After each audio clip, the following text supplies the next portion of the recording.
ഇന്നറിയയുടെ അടുത്ത എപ്പിസോഡിലേക്ക് എല്ലാവർക്കും സ്വാഗതം. നിങ്ങൾ ഏവരും തന്നെ ഉജ്ജയി പ്രാണായാമ എല്ലാം നന്നായി ചെയ്തിട്ടുണ്ടാവുമെന്ന് വിചാരിക്കുന്നു. ഇന്ന് നമ്മൾ പഠിക്കാൻ പോകുന്നത് കപാൽഭാതിയാണ്. കപാൽഭാതി ഷഡ്ക്രിയയിൽ ഒന്നാണ്. അതുപോലെ തന്നെ കപാൽഭാതി പ്രാണായാമയായിട്ടും നമുക്ക് ചെയ്യാം. അപ്പോൾ ഇന്ന് നമ്മൾ അതിൻ്റെ ബെനിഫിറ്റ്സും കോൺട്രഡിക്ഷൻസും പിന്നെ അതെങ്ങനെയാണ് ചെയ്യുന്നത് എന്നും നോക്കാം. കപാല ഇൻ സാൻസ്ക്രിറ്റ് എന്താ അർത്ഥം എന്ന് വെച്ചാൽ സ്കള്ള് എന്നാണ് അർത്ഥം, അതായത് തലയോട്ട്. അതേപോലെ ഭാതി എന്ന് പറഞ്ഞാൽ ലൈറ്റ് അല്ലെങ്കിൽ ഷൈനിങ് എന്നുള്ളതാണ് അർത്ഥം. അപ്പോൾ കപാൽ ഭാതി എന്ന് പറയുമ്പോൾ സ്കൾ ഷൈനിങ് ആണ് ഇതിൻ്റെ ലിറ്ററൽ മീനിങ്. അതായത് ഈ പ്രാണായാമ ഓർ ക്രിയ ചെയ്യുന്നത് കൂടി നമ്മളുടെ സ്കൾ ഷൈനിങ് ആയിരിക്കും എന്നാണ് പറയുന്നത്. സ്കൾ എന്ന് പറയുമ്പോൾ നമ്മുടെ തലയോട് എന്നല്ല ഉദ്ദേശിക്കുന്നത്, മൊത്തം ഫേസും അതെല്ലാം തന്നെ ആണ് ഉദ്ദേശിക്കുന്നത്. അതായത് കപാൽഭാതി പ്രാക്ടീസ് ചെയ്യുമ്പോൾ നമ്മളുടെ ബ്രെയിനിന് ഒരു ലൈറ്റ് വരുന്നതായിരിക്കും, അതായത് വളരെ ഒരു വ്യക്തത ലഭിക്കുന്നതാണ്. ഈ ക്രിയ നമ്മളുടെ സ്കള്ളിനെ ക്ലെൻസ് ചെയ്യുന്നുണ്ട്. കപാൽഭാതിക്ക് വേറൊരു പേരും കൂടിയുണ്ട്, കപാൽ ശോധന എന്ന് പറയും. അതായത് ശോധന എന്ന് പറയുമ്പോൾ പ്യൂരിഫൈ എന്നാണ് ഇവിടുത്തെ അർത്ഥം വരുന്നത്. അതായത് സ്കള്ളിനെ പ്യൂരിഫൈ ചെയ്യുന്നതാണ് എന്നുള്ളതാണ് അതിൻ്റെ മെത്തേഡ്. കപാൽഭാതി എന്ന് പറയുമ്പോൾ നമ്മൾ പാസീവ് ഇൻഹലേഷനും ആക്റ്റീവായിട്ടുള്ള എക്സലേഷനുമാണ്. അതായത് നോർമലായിട്ട് ശ്വാസം എടുക്കും, ശക്തിയായിട്ട് പുറത്തേക്ക് വിടും. Passive inhalation and active exhalation. ഇത് ചെയ്യുമ്പോൾ ഒരു കാര്യം ഇമ്പോർട്ടൻ്റ് ആയിട്ട് തിങ്ക് ചെയ്യേണ്ടത്, നമ്മൾ ബ്രീത്തിങ്ങിലാണ് കോൺസെൻട്രേറ്റ് ചെയ്യേണ്ടത്. ശരീരത്തിൻ്റെ വേറെ ഏത് ഭാഗങ്ങളിലും കോൺസെൻട്രേറ്റ് ചെയ്യുക, മുഖം കൊണ്ടോ അല്ലെങ്കിൽ ഷോൾഡർ കൊണ്ടോ അങ്ങനെയൊന്നും അല്ല ചെയ്യേണ്ടത്. നമ്മൾ ബ്രീത്തിൽ മാത്രം കോൺസെൻട്രേറ്റ് ചെയ്യുക, അബ്ഡോമിനിൽ കോൺസെൻട്രേറ്റ് ചെയ്യുക, ബ്രീത്തിൽ മാത്രം കോൺസെൻട്രേറ്റ് ചെയ്യുക. അതുപോലെ ചെസ്റ്റ് വെച്ചിട്ടല്ല ബ്രീത്ത് ചെയ്യേണ്ടത്, അബ്ഡോമിൻ വെച്ചിട്ടാണ്. അപ്പോൾ ചെസ്റ്റിലേക്ക് അത് ചെസ്റ്റ് വെച്ചിട്ട് ബ്രീത്ത് ചെയ്യേണ്ട ആവശ്യമില്ല. നിങ്ങളിത് സ്റ്റാർട്ട് ചെയ്യുമ്പോൾ ഇനീഷ്യലി ചെയ്യുമ്പോൾ ഒരു 30 സെക്കൻഡ്സ് മുതൽ 1 മിനിറ്റ് വരെ ചെയ്യാൻ പറ്റും. അതല്ലെങ്കിൽ ഒരു 10 റൗണ്ട്സ് ചെയ്യുക. 10 റൗണ്ട്സിൻ്റെ 3 സെറ്റ്സ് ചെയ്യുക. അപ്പോൾ ഒരു 30 കൗണ്ട്സ് വരെ ചെയ്യാം. പിന്നെ നിങ്ങൾക്ക് പ്രാക്ടീസ് കൂടുന്തോറും നിങ്ങൾക്കത് അപ് ടു 20 സെക്ഷൻ വരെയുള്ള 5 സെറ്റൊക്കെ ചെയ്യാൻ പറ്റും. പക്ഷെ ഇനീഷ്യലി സ്റ്റാർട്ട് ചെയ്യുമ്പോൾ ചെറുതായിട്ട് സ്റ്റാർട്ട് ചെയ്തിട്ട് പിന്നെ ഇൻക്രീസ് ചെയ്യാം. കപാൽഭാതി പ്രാക്ടീസ് ചെയ്യുമ്പോൾ എപ്പോഴും ആസനാസ് കഴിഞ്ഞിട്ടോ ആണ് ചെയ്യുക. അതുപോലെ തന്നെ മെഡിറ്റേഷൻ സാധനയൊക്കെ ചെയ്യുന്നതിന് മുമ്പ് കപാൽഭാതി ചെയ്യണം.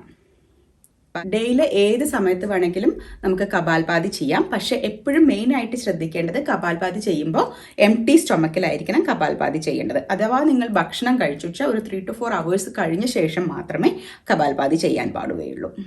പിന്നെ ഇതിൻ്റെ പ്രിക്വീഷൻസ് എന്താണെന്ന് വെച്ചാൽ, നിങ്ങൾക്കിത് ചെയ്തുകൊണ്ടിരിക്കുമ്പോൾ പെയിനോ ഡിസിനെസ്സോ വരികയാണെങ്കിൽ നിങ്ങളപ്പോൾ അത് സ്റ്റോപ്പ് ചെയ്യുക. പിന്നെ നിങ്ങളുടെ നോർമൽ സ്ഥിതിയിലേക്ക് തിരിഞ്ഞു വന്ന ശേഷം മാത്രമേ നിങ്ങളിത് തുടരാൻ പാടുള്ളൂ. ഫോർ എക്സാമ്പിൾ, നിങ്ങൾ ബ്രീത്തിങ് പാറ്റേൺ കുറച്ച് ശക്തിയായിട്ടാണ് വിടുന്നത് അല്ലെങ്കിൽ കുറച്ച് ഫാസ്റ്റ് ആയിട്ടാണ് ചെയ്യുന്നത് വെച്ചാൽ അതിൻ്റെ ഒരു തൊട്ട് പുറകിലുള്ള ലെവലിൽ നിങ്ങൾ ചെയ്യാൻ ശ്രമിക്കുക. മോർ അവെയർനെസ്സും ലെസ് ഫോഴ്സും ആയിട്ട് വേണം ഇത് ചെയ്യാൻ വേണ്ടിയിട്ട്. ഇനി നിങ്ങൾക്ക് പ്രോബ്ലം ഉണ്ടെങ്കിൽ ഒരു യോഗ ടീച്ചറിനെ കൺസൾട്ട് ചെയ്തിട്ട് കറക്റ്റ് ചെയ്യാവുന്നതാണ്. ഇനി ആരൊക്കെ കപാൽഭാതി ചെയ്യരുത് എന്ന് പറയുന്നത്, ഇപ്പോൾ നിങ്ങൾക്ക് ഹാർട്ട് ഡിസീസ് ഉണ്ടെങ്കിലോ ഹൈ ബ്ലഡ് പ്രഷർ ഉണ്ടെങ്കിലോ vertigo problems, epilepsy, stroke, hernia, gastric ulcer ഇങ്ങനത്തെ കാര്യങ്ങളൊക്കെ ഉണ്ടെങ്കിൽ നിങ്ങളിത് ചെയ്യരുത്. അതുപോലെ തന്നെ പ്രഗ്നൻസിയിലും ഇത് ചെയ്യരുത്. കപാൽഭാതിയുടെ ബെനിഫിറ്റ്സിനെ പറ്റി നോക്കാം. ഒരുപാട് നേരം പറയാനുള്ള ബെനിഫിറ്റ്സ് ഉണ്ട്, പക്ഷെ കുറച്ചൊക്കെ ഞാനിവിടെ തന്നെ പറയാം. ഇപ്പോൾ കപാൽഭാതി ചെയ്യുന്നത് നമ്മുടെ ടമ്മി കുറയ്ക്കാനും അതുപോലെ തന്നെ അബ്ഡോമൻ മസിൽസിനെ, വയറിലുള്ള പേശികളെ ടോൺ ചെയ്യാനും വളരെയധികം സഹായിക്കും. അതുപോലെ തന്നെ ഇത് നമ്മുടെ ഫോക്കസ് കൂട്ടാൻ പറ്റും. പിന്നെ മൈൻഡിനെ ഡിസിപ്ലിൻ ചെയ്യാൻ വേണ്ടിയിട്ടും കപാൽഭാതിക്ക് കഴിയും. കപാൽഭാതി എന്ന് പറയുമ്പോൾ സ്കൾ ഷൈനിങ് എന്നാണ്. അപ്പോൾ ആ സ്കൾ ഷൈൻ ചെയ്യുമ്പോൾ അതോടുകൂടി നമ്മുടെ ഫേസ് ഷൈൻ ചെയ്യും. അപ്പം നമ്മുടെ ഫേസിന് ഒരു ഗ്ലോ കൊണ്ടുവരാൻ ഇതിനെ സഹായിക്കുന്നു. അതുകൊണ്ട് നമ്മുടെ ബ്യൂട്ടി വർദ്ധിക്കുന്നതായിട്ട് നമുക്ക് തോന്നുന്നു. പിന്നെ നമ്മുടെ സ്ട്രെസ് ഒക്കെ കുറയാൻ ഇത് വളരെയധികം നല്ലതാണ്. പിന്നെ ഇത് മെറ്റബോളിസം ഇൻക്രീസ് ചെയ്യും. അതേപോലെ തന്നെ നമ്മുടെ ഇന്റേണൽ ഓർഗൻസ് ആയ ലിവർ, കിഡ്നി, പാൻക്രിയാസ് ഇതിനൊക്കെ സ്ട്രെങ്തൻ ചെയ്യാൻ വേണ്ടിയിട്ട് ഇതിനെ സഹായിക്കും. കോൺസ്റ്റിപ്പേഷൻ സ്റ്റോപ്പ് ചെയ്യാനും ഡൈജഷൻ കൂട്ടാൻ വേണ്ടിയിട്ടും ഇത് സഹായിക്കുന്നതാണ്. നിങ്ങളുടെ ലങ്സ് ഒക്കെ സ്ട്രോങ് ആയിട്ട് ചെയ്യും. ഇതൊക്കെ ഇപ്പം ഞാൻ ഈ പറഞ്ഞ കാര്യങ്ങൾ ഒന്നും കൂടി ഇതെങ്ങനെയാണ് നമ്മളെ ഇതിനെ സഹായിക്കുന്നത് എന്നും കൂടി ഞാൻ പറഞ്ഞു തരാം. കാർബൺ ഡൈ ഓക്സൈഡ് നമ്മുടെ ശരീരത്തിൽ നിന്നും പുറത്തേക്ക് വലിയ സ്കെയിലിൽ പുറത്തേക്ക് തള്ളുകയാണ്. അപ്പോൾ ഇങ്ങനെ ചെയ്യുമ്പോൾ അതോടൊപ്പം തന്നെ നമ്മുടെ ബ്ലഡിലുള്ള ഇംപ്യൂരിറ്റീസും ഇതോടുകൂടി പുറത്തേക്ക് പോകുന്നു. അപ്പോൾ എന്താ സംഭവിക്കുന്നത് വെച്ചാൽ നമ്മുടെ ടിഷ്യൂസിനും സെൽസിനും ഒക്കെ മോർ ഓക്സിജൻ അബ്സോർബ് ചെയ്യാൻ സഹായിക്കുന്നു. ഇതുവഴി നമ്മുടെ ടോട്ടൽ ബോഡീനെ ക്ലെൻസ് ചെയ്യാനും അതേപോലെ തന്നെ നമ്മുടെ മെറ്റബോളിസം ഇൻക്രീസ് ചെയ്യാനും കപാൽഭാതിക്ക് കഴിയും. ഇൻക്രീസ്ഡ് മെറ്റബോളിക് റേറ്റും, അതായത് വർദ്ധിച്ച മെറ്റബോളിസവും അതേപോലെ തന്നെ ഓക്സിജൻ സപ്ലൈയും കൂടുതൽ കിട്ടുമ്പോൾ അത് നമ്മുടെ ബ്രെയിനിനെ വളരെയധികം എഫക്റ്റീവ് ആവുന്നു. ബ്രെയിൻ അവേക്കൺ ആവുന്നു. അതേപോലെ തന്നെ നമ്മുടെ നെർവസ് സിസ്റ്റം ബാലൻസ്ഡ് ആവും ചെയ്യും ആൻഡ് സ്ട്രെങ്തൻ ആവും ചെയ്യും. നേരത്തെ പറഞ്ഞ പോലെ തന്നെ ഡൈജസ്റ്റീവ് ഓർഗൻസിനൊക്കെ ഒരു നല്ല മസാജ് കൊടുക്കുന്നത് വഴി അതിനെയൊക്കെ അത് വളരെയധികം സ്ട്രോങ് ആക്കിയിട്ട് മാറ്റുന്നു. ഇത് നമ്മുടെ ഡൈജസ്റ്റീവ് ഓർഗൻസിനെയൊക്കെ ടോൺ ചെയ്യുന്നതോടൊപ്പം തന്നെ നമ്മുടെ റെസ്പിറേറ്ററി ഡിസോർഡേഴ്സിനെയൊക്കെ ഹെൽപ്പ് ചെയ്യും. അതായത് ആസ്മ, എംഫിസേമ, ബ്രോങ്കൈറ്റിസ്, ട്യൂബർക്കുലോസിസ് ഇങ്ങനെയുള്ളതിനെയൊക്കെ. അതുപോലെ തന്നെ സ്പിരിച്വൽ ആയിട്ട് പറയുകയാണെങ്കിൽ ഇത് നമ്മുടെ സെൻസറി ഡിസ്ട്രാക്ഷൻസ്, അതായത് നമ്മുടെ പഞ്ചേന്ദ്രിയങ്ങൾ വഴി നമുക്ക് ഉണ്ടാവുന്ന ഡിസ്ട്രാക്ഷൻസിനെയൊക്കെ ഇത് കുറയ്ക്കാൻ സഹായിക്കുന്നു. അതുപോലെ നമ്മുടെ തോട്ട്സ്, വിഷൻസ്, മനസ്സിൽ ഇങ്ങനെ ഉണ്ടാവുന്ന ചാറ്റേഴ്സ്, പിറുപിറുക്കലും അതെല്ലാം അവസാനിപ്പിക്കാൻ കപാൽഭാതി സഹായിക്കുന്നു. അതായത് നമ്മുടെ ഈഡ, പിംഗള നാഡികളെ പ്യൂരിഫൈ ചെയ്യാൻ കപാൽഭാതി സഹായിക്കുന്നു. അതുകൊണ്ടാണ് നമുക്ക് ഈ ഡിസ്ട്രാക്ഷൻസ് ഓഫ് ദ മൈൻഡിനെ കൺട്രോൾ ചെയ്യാൻ പറ്റുന്നത്. നമ്മുടെ മനസ്സിനെ എനർജൈസ് ചെയ്യാൻ പറ്റുന്നുണ്ട് കപാൽഭാതി വഴി. അപ്പോൾ അതുവഴി നമുക്ക് സ്ലീപ്നെസ് ഇല്ലാണ്ട് തന്നെ മെഡിറ്റേഷൻ വളരെ നന്നായിട്ട് ചെയ്യാൻ കപാൽഭാതി സഹായിക്കും. അതുകൊണ്ടാണ് സാധനയുടെയോ മെഡിറ്റേഷൻ്റെയോ മുന്നിൽ കപാൽഭാതി ചെയ്യണമെന്ന് പറയുന്നത്. നമ്മൾ പ്രാണായാമം ചെയ്യുമ്പോൾ നമ്മുടെ മനസ്സിൽ എന്താ വിചാരിക്കേണ്ടത് വെച്ചാൽ ഈ ഓരോ എക്സലേഷൻ്റെ ഒപ്പം തന്നെ നമ്മുടെ മനസ്സിലുള്ള വേണ്ടാത്ത ചിന്തകളെയും അതുപോലെ തന്നെ ബോഡിയിലുള്ള ഇംപ്യൂരിറ്റീസിനെയും ഒക്കെ നമ്മൾ പുറത്ത് കളയുകയാണെന്ന് വിചാരിച്ചിട്ട് വേണം നമ്മൾ ചെയ്യാൻ വേണ്ടിയിട്ട്. അതായത് നമ്മുടെ മനസ്സിലുള്ള പൊട്ട വിചാരങ്ങളും എല്ലാം ഇതിൻ്റെ ഒപ്പം എക്സൈൽ ചെയ്യുന്നതോടുകൂടി എല്ലാം ഡിസ്ട്രോയ് ചെയ്ത് പോകണമെന്ന് നമ്മൾ മനസ്സിൽ വിചാരിക്കണം. നമ്മുടെ മനസ്സിൽ നമ്മളുടെ ഓരോ പ്രാവശ്യവും നമ്മൾ ശ്വാസം പുറത്ത് വിടുമ്പോൾ നമ്മളുടെ ഡിസീസസിനെയൊക്കെ അതോടുകൂടി കളയുകയാണ്. അതുപോലെ കാമം, ക്രോധം, ദേഷ്യം, നമ്മളുടെ കർമാസ്, ബാഡ് കർമാസ് അതെല്ലാം അതിൻ്റെ ഒപ്പം പുറത്തേക്ക് പോകുന്നു എന്ന് നമ്മൾ വിചാരിച്ച് ചെയ്യുമ്പോൾ നമ്മുടെ മൈൻഡിന് തന്നെ അതൊരു പോസിറ്റീവ് തോട്ട് നൽകാൻ സഹായിക്കുന്നു. കപാൽഭാതി ചെയ്യാൻ വേണ്ടിയിട്ട് നമുക്ക് ഇഷ്ടമുള്ള പോലെ ഇരിക്കാം.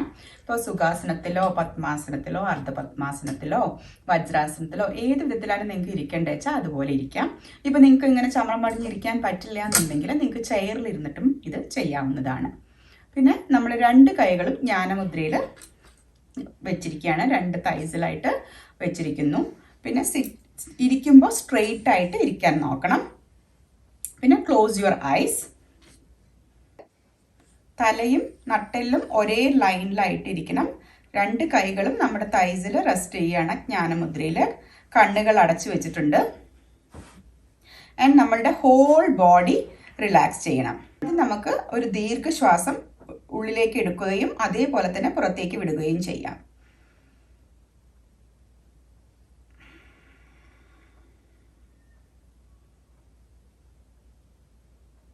ഇനി നമ്മൾ കപാൽഭാതി ചെയ്യാൻ പോവുകയാണ്. ഒരു ദീർഘശ്വാസം ഉള്ളിലേക്ക് എടുത്ത ശേഷം നമ്മളുടെ വയറ് ശ്വാസം എടുക്കും തോറും വലുതാവും കേട്ടോ. പുറത്തേക്ക് വിടുമ്പോൾ സ്ട്രെയിൻ ഒന്നും കൂടാതെ അബ്ഡോമിനെ, അതായത് വയറിനെ ഒന്ന് ചെറുതായിട്ട് ഉള്ളിലേക്ക് വലിക്കണം, കോൺട്രാക്ട് ചെയ്യണം. എന്നിട്ട് ശ്വാസം പുറത്തേക്ക് വിടണം. ഒരു തരം സ്ട്രെയിനും നിങ്ങൾ എടുക്കാൻ പാടില്ല. സോ നമുക്ക് നോക്കാം. അതുപോലെ തന്നെ മനസ്സിൽ നമുക്ക് ഒരു 10 ടൈംസ് ചെയ്യാൻ നോക്കാം.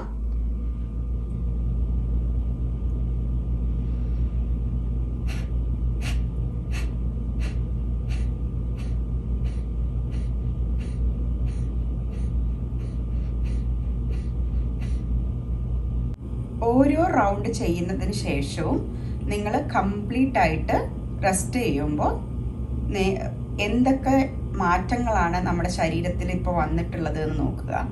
നമ്മുടെ ശരീരത്തിലുണ്ടാവുന്ന സംവേദനകളെ ശ്രദ്ധിക്കുക. വീണ്ടും നമുക്ക് ഒരു റൗണ്ടും കൂടി ചെയ്യാം.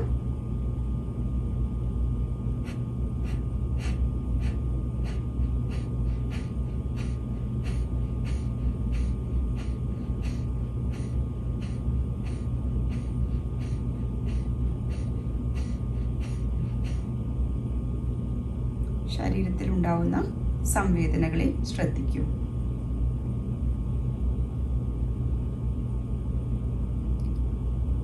നമ്മളിത് ചെയ്യുമ്പോൾ ഒരിക്കലും മുഖത്ത് ഒരു ഭാവഭേദങ്ങൾ വരികയോ, അതായത് ചെസ്റ്റ് കൊണ്ട് ചെയ്യുകയോ ഒന്നും ചെയ്യാൻ പാടില്ല. നമ്മളുടെ അബ്ഡോമിൻ മാത്രമാണ് അനങ്ങാൻ പാടുള്ളൂ. സോ അബ്ഡോമിൻ ശ്വാസം നോർമലായിട്ട് ഉള്ളിലേക്ക് വലിക്കും, പുറത്തേക്കാണ് ശക്തിയായിട്ട് വിടുന്നത്. അപ്പോൾ നമ്മുടെ വയറ് ഉള്ളിലേക്ക് അമുങ്ങുകയും ശ്വാസം പുറത്തേക്ക് ശക്തമായിട്ട് വിടുകയും ചെയ്യുന്നു. എനിക്കറിയില്ല നിങ്ങൾക്കിപ്പോൾ എൻ്റെ ഇത് ശരിക്കും കാണുന്നുണ്ടോ എന്നുള്ളത്. നമുക്ക് ഒരിക്കൽ കൂടി ചെയ്ത് നോക്കാം. സോ നിങ്ങൾക്ക് ശ്രദ്ധിക്കാം എങ്ങനെയാണ് ചെയ്യുന്നത് എന്നുള്ളത്. സോ നോർമൽ ഇൻഹലേഷൻ,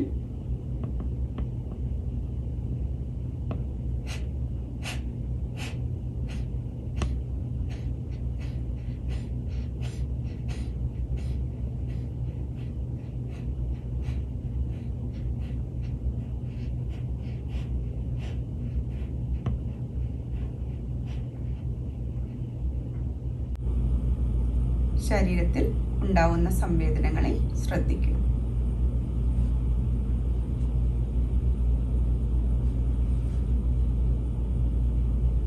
നിങ്ങളുടെ ഐബ്രോയുടെ മധ്യത്തിൽ ശ്രദ്ധിച്ച് ഇരിക്കാം.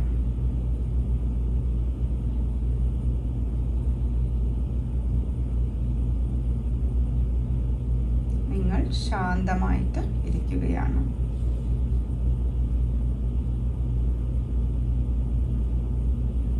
Thank you.